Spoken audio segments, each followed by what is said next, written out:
The goal is to be able to show you that there's love in the world, inspiration, hope, joy, and a reason to live. There is a reason to live. Yeah. The biggest thing is that one of the number one reasons why we take our lives is because we don't feel heard. Hi, everybody. It's Linda Lorelle, and welcome to another episode of Our Voices Matter podcast.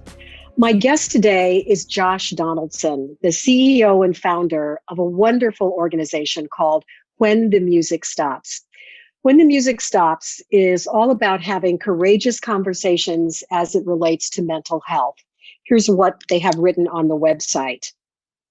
We are a collection of people from all walks of life who understand everyday challenges and struggles, with loneliness, depression, and suicide on the rise globally.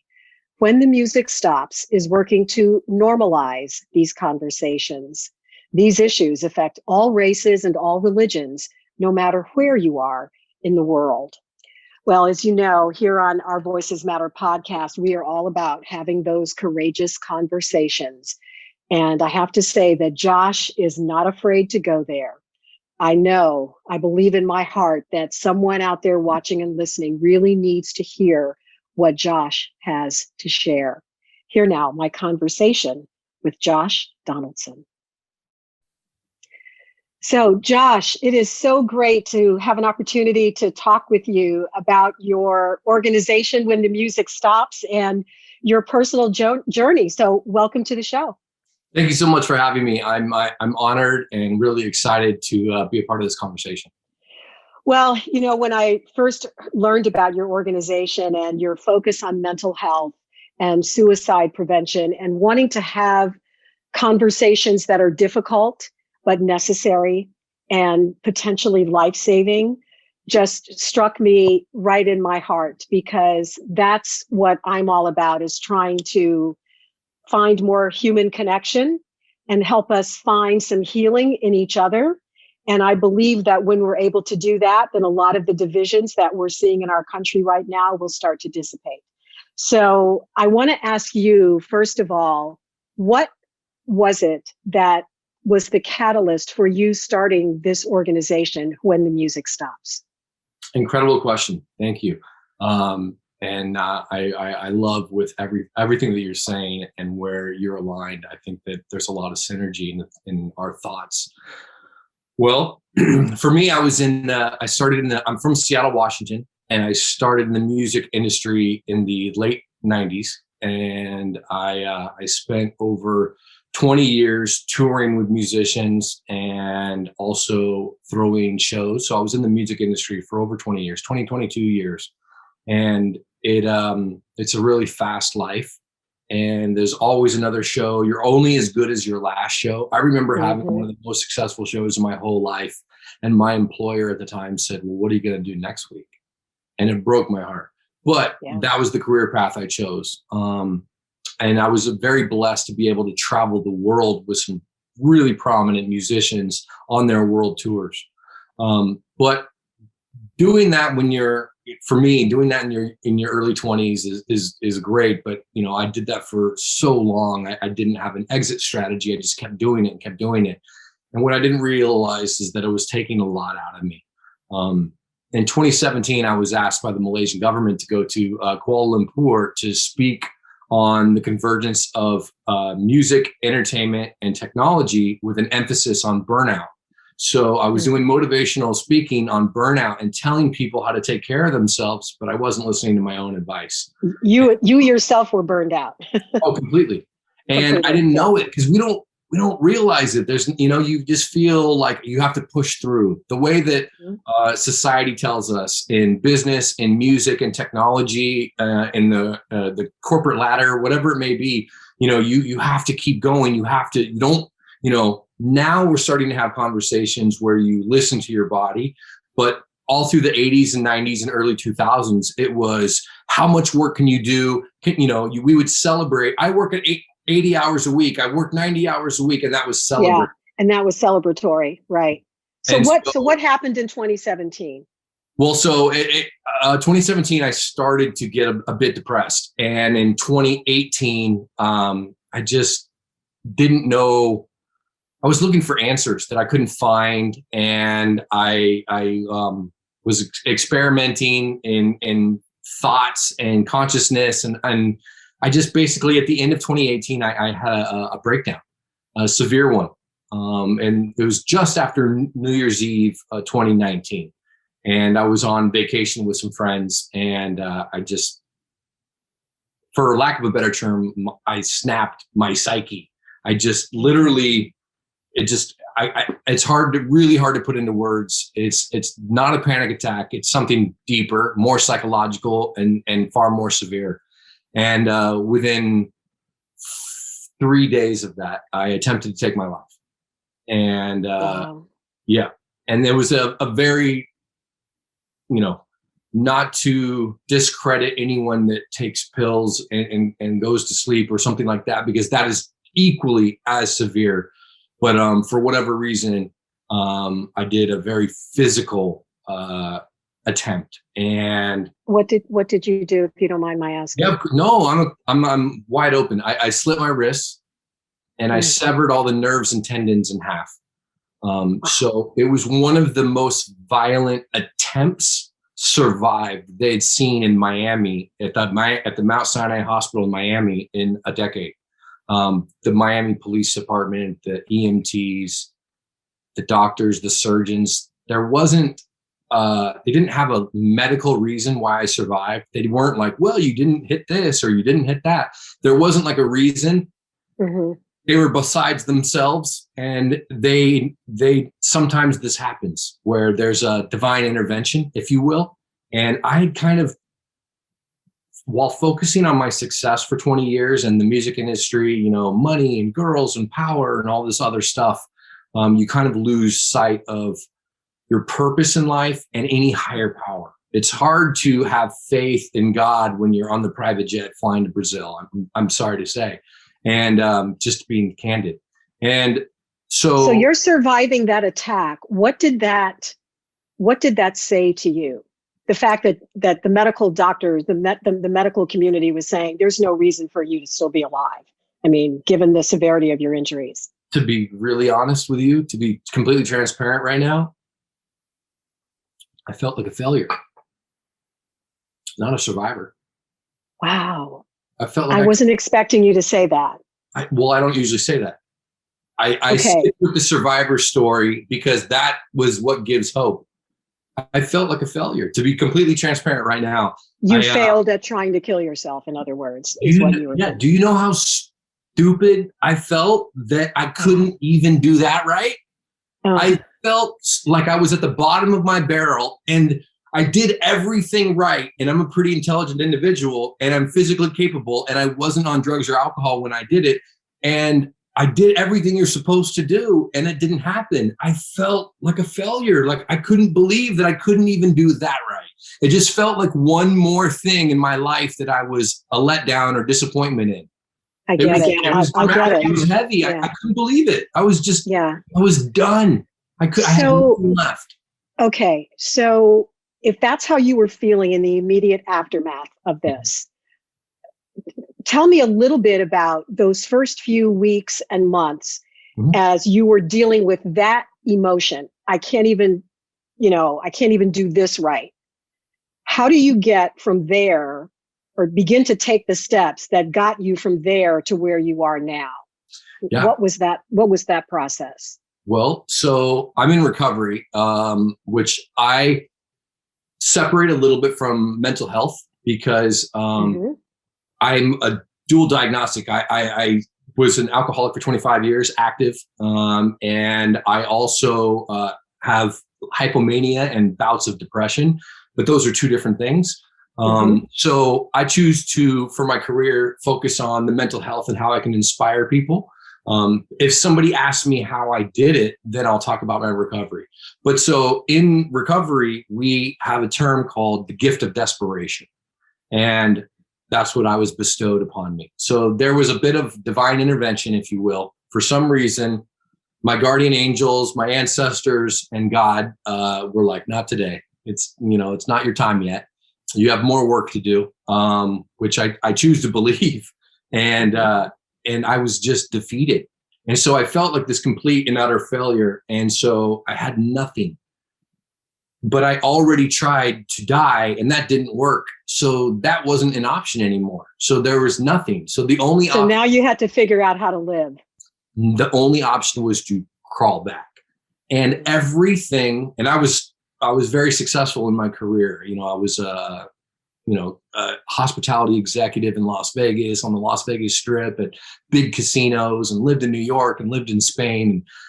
So I needed to unlearn everything that I had learned and reprogram myself. And so you were living what a lot of people would call the good life, right? Yeah. You had money, you had prestige, all the things that we think we work toward, the big house, the big car, the private jet, the this, the that, but you weren't happy. And there was something else going on beneath the surface that caused a deep, profound pain. It was shallow. It was emptiness. There's no genuine connection. My soul craved genuine connection for 20 years, and I fed it stimulation. So I fed it, pretty girls, fancy cars, beautiful dinners, and lots of vacations. I love that. The difference between connection and stimulation. I've never heard it. I've never heard it framed in quite that way, but that's a light bulb moment for me. The difference between connection and stimulation. Which would be, if we go to chemicals, which is something that I learned in this last 2 years, would be dopamine versus endorphins. So dopamine is something that making money gives you, or gambling gives you, or when your football team scores a touchdown, that's dopamine. And there's always a crash after that. Endorphins is when you hug someone you love. Endorphins is when you go somewhere and you volunteer and nobody knows that you're there. Instead of being on social media, you go down to the Salvation Army, you go down to feed the homeless, but you don't tell anyone. And it just makes you feel good. It makes you feel so good. The high, if you will, is so euphoric. It's unimaginable.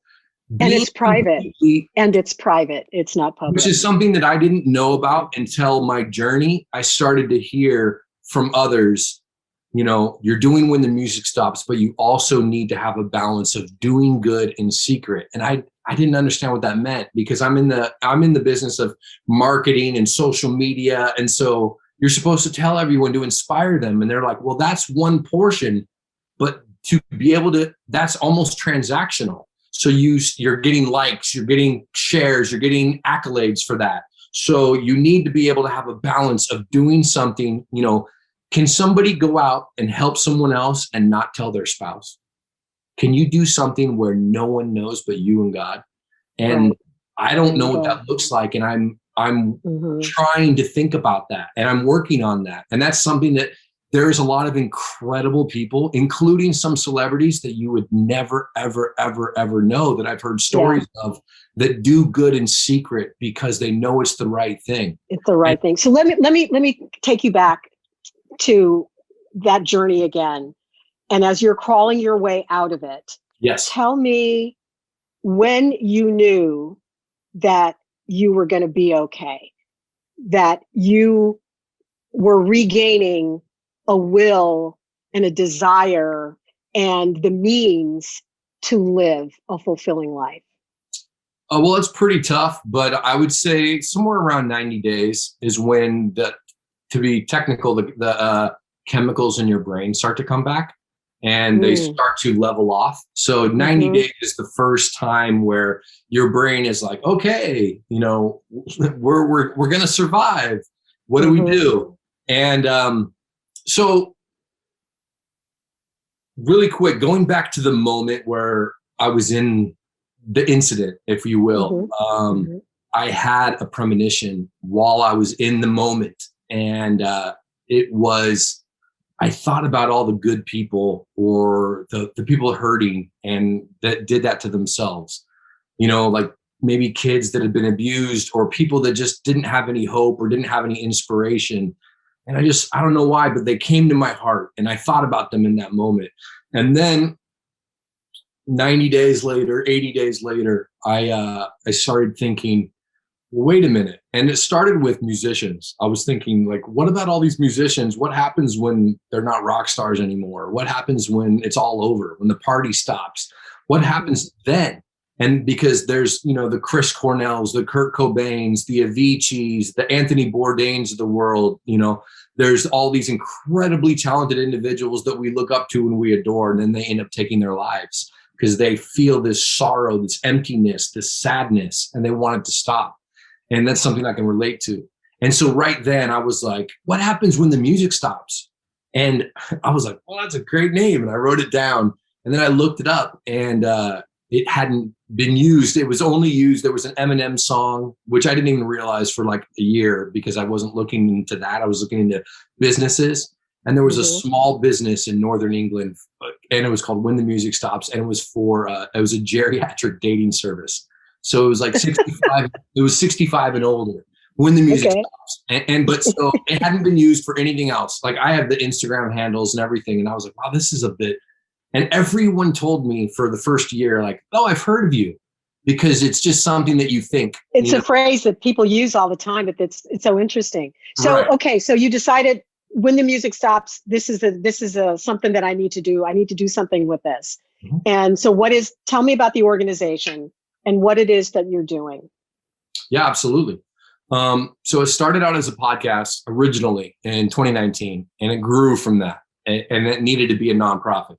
So as a podcast, I wanted to find, I don't want to say influencers, but I wanted to find musicians and incredible people that kids looked up to, and have them admit social media isn't real life.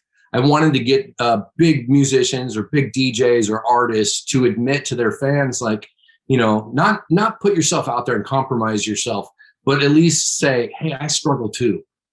Because this is pre-pandemic. We're talking 2019. And I started studying the suicide numbers, and I never knew it's an epidemic. And it's been and the pandemic has exacerbated it. It's just made it worse dramatically. But so from 1999 to 2007, it went up like 35%, and then from 2007 to 2017, it went through the roof. For different demographics like millennials and Generation Z, it really impacted them. And then in the last 4 years, I believe that there's a statistic that young African American males between the ages of like 15 and 24, it's gone up like 75%. And it's dramatic. And so this is a problem. And so I started looking into it. I like to solve problems. I like to execute. So I was like, wait a second, hold on. And I started digging into the CDC and the WHO and their numbers and their reports and everything like that. And I found that suicide was higher than gun violence in every age demographic. And I was like, wait a minute. We talk about gun control all the time, mass shootings, murders, everything. But nobody talks about that suicide. There's more than that. I had no idea. And so I knew this needed to be a nonprofit organization. And I started looking into it, and I respect everyone that's came before me, everyone that's got, their PhDs in psychology, the masters and doctorates, and, all the incredible work they're doing. But there's only around 13 to 15 national organizations that are recognized as the top. And unfortunately, in my opinion, as a survivor, they don't connect with me, and they don't connect with a lot of my peers.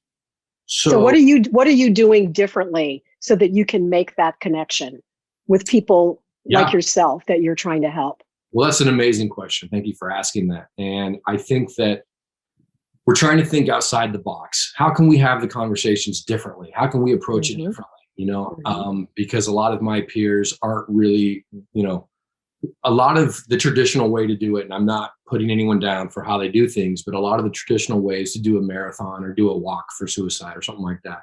Or, I don't know if you remember, there used to be the big giant black billboards on like Sunset Strip or in different cities that would say, if you're feeling suicidal, call 1-800. Call this number. Yeah. Mm-hmm. But the suicide hotline. Yeah. Yeah. But they rebranded, but it used to be a big black billboard. And I never connected with that. And so I love, some of them are being rethought, but a lot of them are like 50, 45 to 50, 60-year-old corporations. And they became a little bloated and there's a lot of bureaucracy. So there needs to be like a nimble demographic, a new option, an alternative. And I think that starts with community. I think that music is pretty inspirational, and my career was in music, and music can speak to everyone. And then love and support. So there's a lot of peer support, and we build pockets of individuals that are there for you, that can help you. We've had if I'm someone who is suicidal and reaching out for help, and I contact your organization, walk me through what happens. Okay, so if you are suicidal, if that is where you're at, then we're not medical professionals. We need to You connect them with the crisis resources. Text line or the suicide prevention hotline. So at what point in the journey does someone reach out to your organization? Where in the lineage of how things need to transpire on this journey? Where do you fit, and how does somebody go through that journey with you? Unfortunately, they've reached out at every step, but wow. Okay. I'm in the ER right now. I just slipped my wrist. I'm with my doctors. I'm with my parents, my family, but they feel a connection with when the music stops. And so they're with all these people telling them they need to do this and need to do that. And they're just looking for a connection.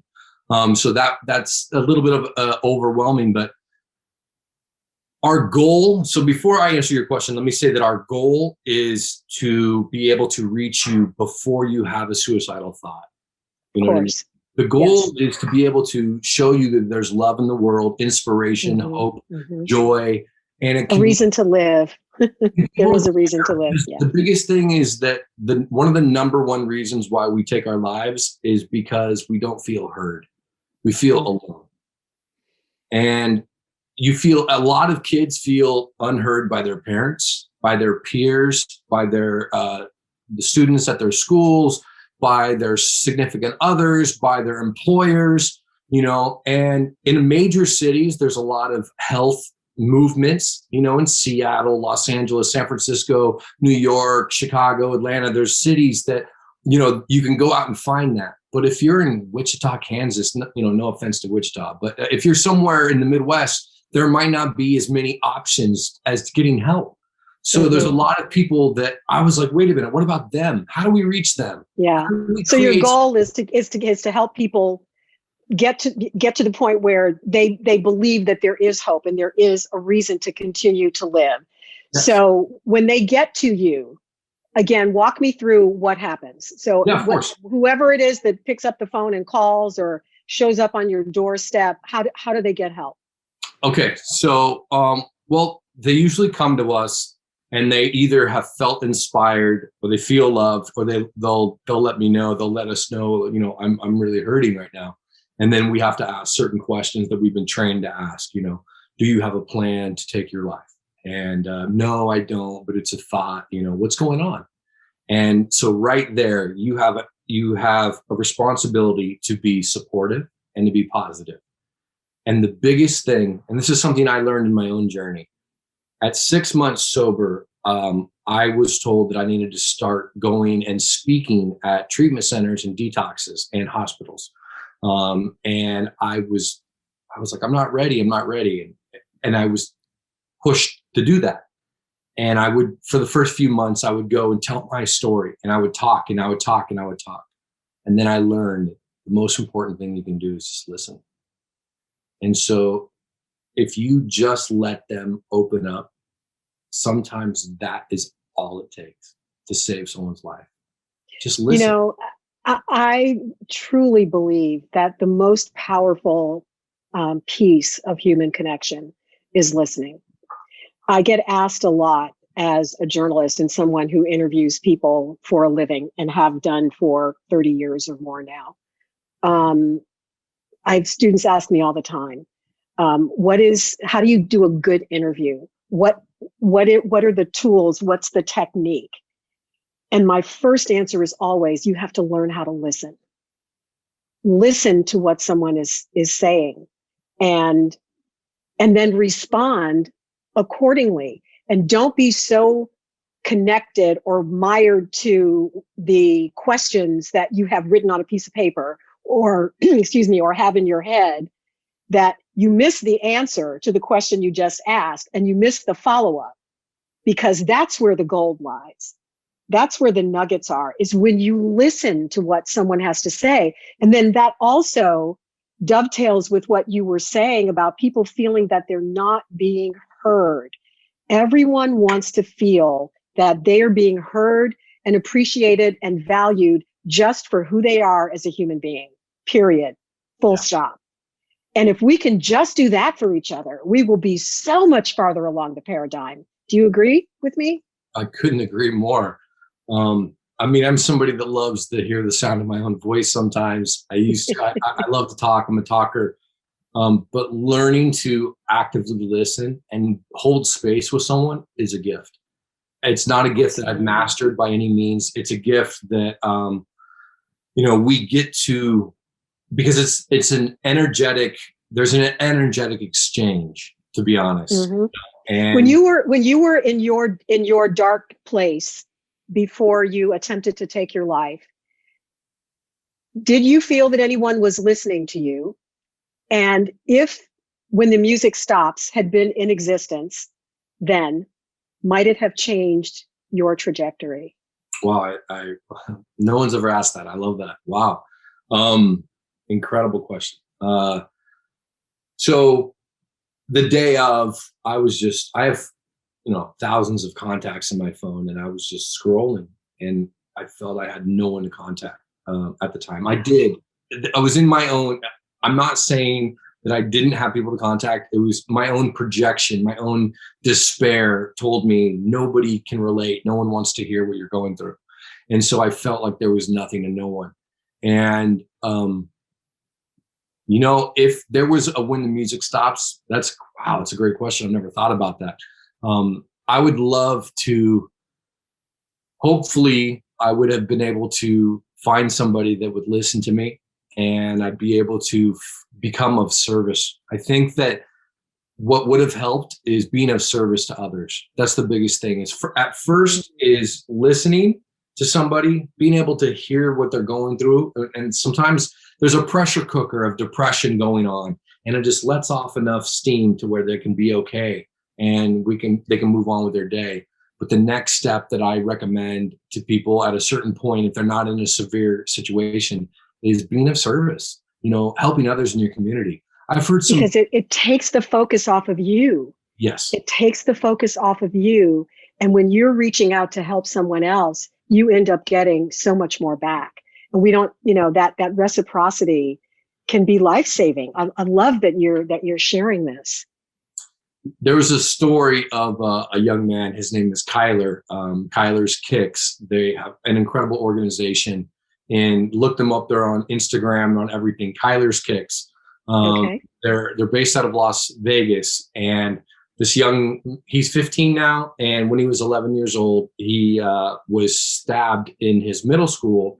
He was stabbed 11 times for his sneakers, and went into a coma, and all these things happened. And there was like 1.3 million in medical bills. So they took the family's home away, and they have their stories. I'm beside myself. I've met with them, 2 or 3 times.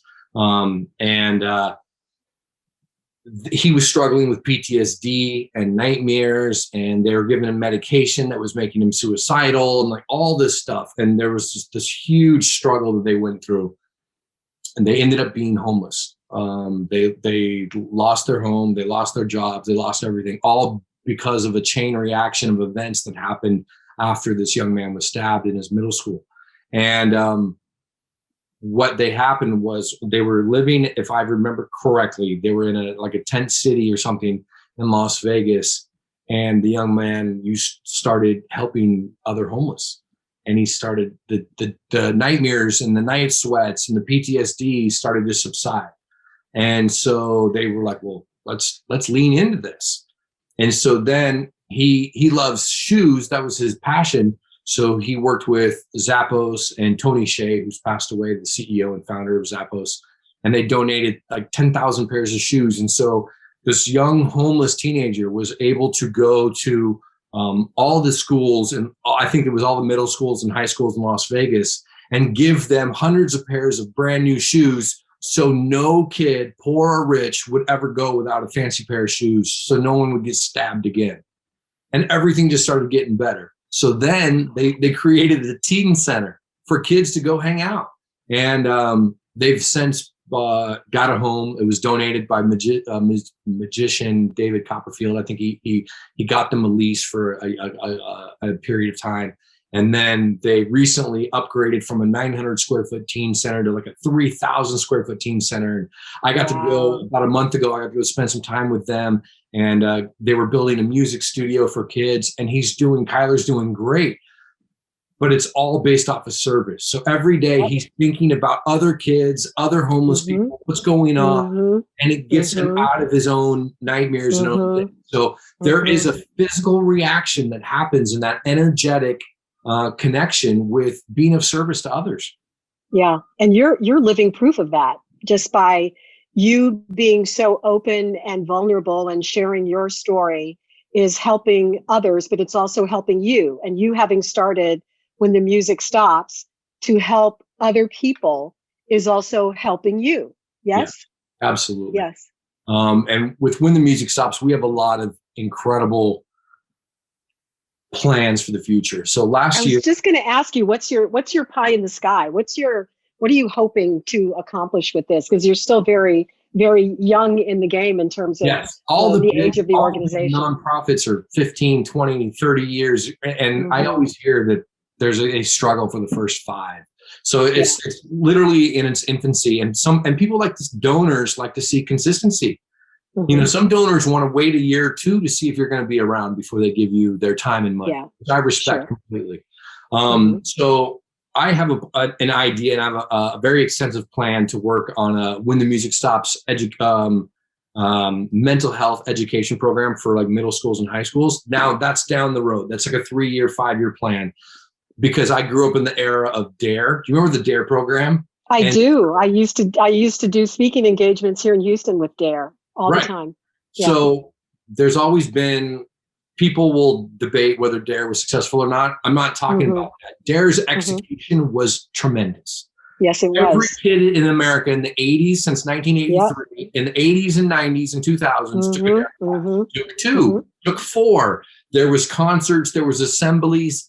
That's what is missing right now. I want to be my dream is to be a When the Music Stops, where we have twice a year, every middle schooler, every high schooler takes a quick 2-hour course on what you're going through, what your emotions are, and what you can do about them. Where you get to learn, hey, this is the warning signs. If you're, I love that idea. That is so incredible. Imagine that if we get to a point post-pandemic where we could do a concert. So let's say that I get, G-Eazy and Ariana Grande, and When the Music Stops finds a donor to write the check, and we go to the Los Angeles County School District or wherever, and we say, hey, we're going to do a concert for all the middle schoolers, sponsored by When the Music Stops. But in return, we also want to talk a little bit about mental health. They're going to say, yes, we're going to fit the bill. So I have a lot of big ideas. It takes baby steps right now. So right now what we're doing is showing up every day, being there for the people that reach out to us, that email us, that contact us, that message us, that DM us. That's where it starts. And then I have something I've been working on for a year. This is the low-hanging fruit. And it's to have a When the Music Stops mental health check-in, like a lounge or like a tent at festivals. So music festivals are starting to come back. And so there's already, shout out to Blended Music Festivals. There's 3 of them. It's going to be in Nashville in August, September in Austin, and there's another one in October. And they already contacted us and said, hey, we heard that you guys were talking about maybe doing mental health check-ins at festivals. We love it. We're in. We want to do it. We'd like to do 3 festivals. Boom. So I've already got a green light for this summer. And to do something where we're still figuring everything out, but it needs to be fun. So you can come talk to us and listen to us. If your problem is deeper, we can help you find a therapist, We can put you in touch with apps. We can put you in touch with organizations. We can be a middleman resource. Like if you don't really know what therapy is, we can talk to you about that. We can be, now we're not medical professionals. We're just peers. We're people that care. Survivors, people that are actually going through this. We understand. People who can talk to you in a way that others might not be able to. And I love the whole educational aspect of this. And, we do not teach our children how to deal with their emotions, unless you happen to grow up in a family where you learn how to do that. Some of us are lucky in that way, but many of us are not.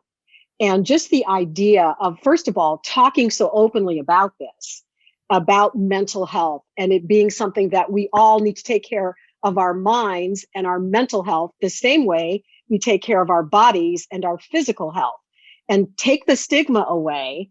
And I love what you're doing, wanting to do it in the schools, taking it to concerts, taking it to festivals, and then just the whole idea of mental health check-ins. And what are you thinking and feeling today? How are you doing? And then learning and understanding how to process that, and then say, I'm really okay. This doesn't make me crazy, or this doesn't make me, a bad person because I'm struggling or having a difficult time with something. And it doesn't mean that you're diagnosed bipolar, depressive, manic. Exactly. It doesn't mean anything. You could be going through a lot. I remember the first time, I've actually never talked about this. I remember the first time I had a panic attack. It was in the early 2000s, maybe like 2001.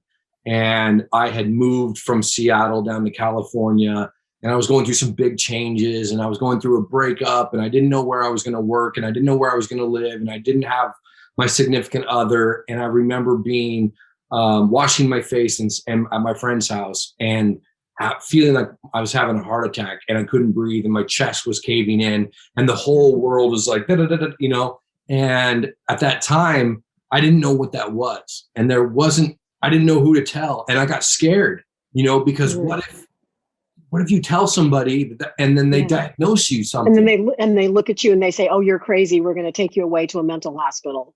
And that's a fear. That's a fear that we grow up with, that we have. So we want to reduce the stigma to where hopefully this next generation is more open to it than ever before. But at the same time, they're already having higher suicides, overdoses, and depression episodes than anyone ever. I think that possibly that has to do with, technology and social media and stuff. But I use social media and technology to connect with them. So I'm not anti. So it's a catch-22 right there. Social media is a double-edged sword for sure. There's so many incredibly wonderful benefits to it, but it can also be very toxic. And so part of the educational journey is teaching young people how to deal with that, and to know the difference, and to be able to remove themselves from toxic situations, whether it's on social media or in everyday life, in everyday physical life as well. And I think that's a piece of what you're trying to accomplish as well. Completely. Well, a lot of social services systems are broken, and it's hard to change something that's so big. So you might have one person that wants to make a difference, but you have 50,000 people that are teaching a broken system or working in a broken system. But we have to make a difference. We need to get up and try. I want to go back to the festival check-ins for a second. One of the things that we're thinking about, we're excited about doing, is how do you make mental health education fun and entertaining? For me, it's to learn new ways to be able to cope. So we'd like to imagine that a festival is from like 12 o'clock to 8 p.m. Every hour on the hour, you learn something new. So you can come by and maybe there's like a quick yoga class. Maybe there's like a meditation. Maybe there's like a breath class, maybe a sound healing. Maybe we have a little panel with some speakers where kids are talking about what they're going through. But so for like 8 hours, you're walking around the festival, you're doing your thing. You can come by and hang out with us. We've got a lot of cool ideas of incorporating art, music. I've been studying color therapy lately, not to heal anyone, but just to make it fun, to make what you're going through, to be able to understand it in a cool way rather than just a textbook way. Yeah. I love this. I'm just thinking, I can't wait for my daughter. I have a 26-year-old daughter, and she loves music festivals, Yeah. and she's very big into mental health. She really tries to take care of her mental health, and I'm proud of her for many reasons, but I'm really proud of the fact that she recognizes that that's something that she needs to do. She does what she needs to do for herself to feel mentally fit and capable to live her life in the way that she wants to live it. When I was her age, I was not doing that. Me neither. So I think, so I think you're right though, that this generation is more aware and more in tune with that. And I bet she would love the idea of seeing mental health check-ins at some of the festivals that she goes to. And I bet she'll go to the one in Austin because she goes there all the time. So Yeah. I'll make sure that she definitely connects with you guys. Yes. As we start to wrap up a little bit, what is the one thing that you would want someone who's out there watching or listening to this, who's feeling somewhat on the edge, and a lot of what you've had to say is resonating with them, and they're feeling not great about themselves? What is your message to that person? Absolutely. Well, first of all, it's as cliche as it sounds, it's the one thing that helps me get through my rough days, because I still have them, is that you're not alone. So many of us have those same thoughts, feelings. We're going through the same thing. Reach out to us at When the Music Stops, but also reach out to somebody else as well. You know what I mean? Come find us, seek help, but think about who else maybe in your social network or somebody in your family or somebody might be having those same thoughts, and check in on them. That's the biggest thing that somebody could do for somebody else. But also, if it's getting severe, then you need to seek professional help. Mm-hmm. Mm-hmm. But you can contact us. There's so many great organizations out there that can help. But if you're not feeling connected, just keep trying. Don't give up. Yeah. Because I've had people who have contacted other organizations and just didn't get the love. Just didn't make the connection. Yeah. And that doesn't mean that we're right 100% of the time. I've had a few times where people reached out and we weren't firing on the same wavelength. We were just trying so hard, and there's nothing you can do. There was a couple. Mm-hmm. There was one person who was. Their goal was telling us every time they hurt themselves, and I didn't know what to do about that, and I had to seek professional help on how do I handle that, because that's something that's somebody who needs real professional help. Real professional help, and also is looking for something that we couldn't provide. That you couldn't provide. And so there like you say, there are lots of organizations that are in this space and that are helping people in various places along the line of whatever that journey is. And some will be a better fit for some people than others. One of the things that you said this picture that's really like in my mind is you sitting there with your phone, scrolling through thousands of contacts and feeling in your mind that you can't reach out to any one of them to say, I need help. So to me, what I want to make sure that people are hearing is that it's okay to ask for help, and it's okay to not even know how to form the words in the perfect way, but just by reaching out and saying, I need you. Can you help me? It's okay. And not to prejudge yourself or someone else and think that, well, if I call this person, they're not going to help me. It breaks my heart to think of you or anyone sitting there with their connections in their phone and yet not being able to really connect on that level that might actually save someone's life. Yeah, no, that, and the worst thing that could happen is that person opens up to the wrong person. I'm sorry to say. The worst thing that happens is you open up, you become vulnerable, and you reach out to somebody and you get the opposite of what you're looking for. So the lesson then for everybody else listening is, if someone ever reaches out to you and they need help, listen, do not judge, Be supportive. Don't judge. be supportive, if you're hurting, offer love, don't give offer up. support. Yeah. Yeah. Offer love, offer support, be there for them, and let them know that they're not alone. And yourself, if you don't get what you're looking for, don't give up. Yeah. We're out there. There's so many of us out there that want to hear what you're going through, because it makes us feel a little bit better, because I still have days where I can't get out of bed, or I feel like, why am I here? What am I doing? Why am I still alive? I still have rough days. And if it wasn't for some of the kids that reach out and tell me their stories, I wouldn't be able to wake up on the good days and know that there's a reason why I'm here.